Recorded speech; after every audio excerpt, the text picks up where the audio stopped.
లైఫ్‌లో అన్నీ పర్ఫెక్ట్‌గా ఉంటేనే సక్సెస్ అవుతాం. సంతోషంగా ఉంటాం అనేది కేవలం ఒక అపోహ మాత్రమే. జీవితంలో ఎంత పెద్ద సమస్య వచ్చినా దాన్ని ఎదుర్కొని నిలబడే ధైర్యం ఉంటే చాలు.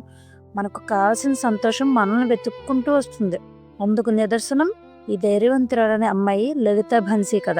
జీవితం సంతోషంగా సాగుతున్న సమయంలో అనుకోని ప్రమాదం ఆమెపై యాసిడ్ దాడి రూపంలో దాడి చేసింది. ఒక్కసారి ఫోటోలో ఈమెను చూడండి. ఒక్క క్షణం కళ్ళు మూసుకొని దేవుడా ఏంటిది అని అనిపించిందా? మరి అదే ముఖంతో ఆ అమ్మాయి ఈ ప్రపంచాన్నే జయించి నిలబడింది కదా!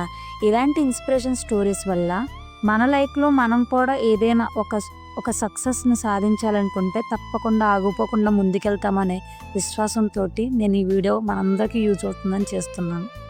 ఆమెకి ఎదురైన అనుభవాలు, ఆమె జీవితంలో జరిగిన ఒక గొప్ప మలుపు గురించి ఈరోజు మనం ఈ వీడియోలో తెలుసుకోబోతున్నాం.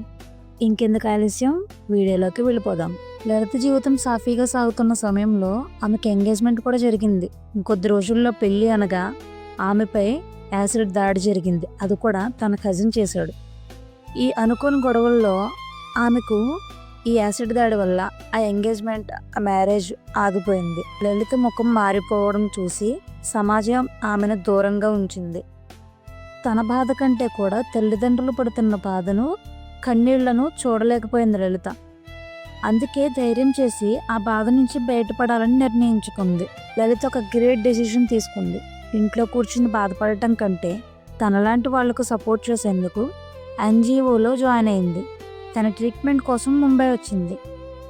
ఆమె ఇప్పటి వరకు ఏకంగా 17 సర్జరీలు చేయించుకుంది. ఇది కేవలం ఆపరేషన్ కాదు, జీవితంపై ఆమె చేసిన పోరాటం. ఒకరోజు పొరపాటున ఒక తప్పు నెంబర్కు కాల్ చేసింది. ఆ నెంబర్ రవిశంకర్ అనే ఒక సీసీటీవీ ఆపరేటర్ది.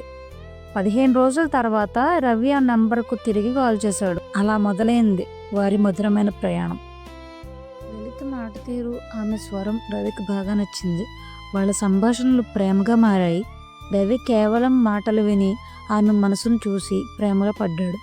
అతనికి ఆమె ఎలా ఉంటుందో కూడా తెలియదు. ప్రేమ బలపడుతున్న సమయంలో లలిత తన ధైర్యాన్ని చూపింది. నేను యాసిడ్ దాడి బాధితురాలినని, నా ముఖం మారిపోయిందని రవితో చెప్పింది. రవి ప్రపోజ్ చేసినప్పుడు లలిత భయపడింది. కానీ రవి చెప్పిన మాటలు లలితలోని బాధనంతా మాయించేశాయి. రవి అన్నాడు, నాకు నీ ముఖం ముఖ్యం కాదు, నీ మనసు, నీ ప్రేమ. ప్రేమించాను, నాకు నువ్వే కావాలి, నీ ముఖం కాదు. రవి కుటుంబ సభ్యులను ఒప్పించి లలితను ఆత్మవిశ్వాసాన్ని ఇచ్చి వారిద్దరూ 2017లో పెళ్లి చేసుకున్నారు. యాసిడ్ దాడితో ఆగిపోతుందనుకున్న తన జీవితం ఒక తప్పు నెంబర్ ద్వారా సరికొత్త సంతోషాన్ని, ఒక కొత్త జీవితాన్ని ఇచ్చింది. ఇది ఒక ఫుల్ స్టాప్ కాదు, కేవలం కామ మాత్రమే. జీవితంలో ఇంకా చాలా అవకాశాలు ఉంటాయి అని లలిత నిరూపించింది. మన ఈ కథ నుంచి మనం నేర్చుకోవాల్సింది ఇదే ఫ్రెండ్స్. బయటి అందం కాదు, మనసే బలం. మనలోని మంచిని, మన ధైర్యాన్ని ప్రేమించేవారు ఎక్కడో ఒక చోట ఉంటారు. ఆశను వదలకండి. కష్టాలు వచ్చి ఎన్ని వచ్చినా మీరు ముందుకు సాగుతూ ఉంటే దేవుడు మీకు అద్భుతాలు తప్పకుండా పంపిస్తాడు.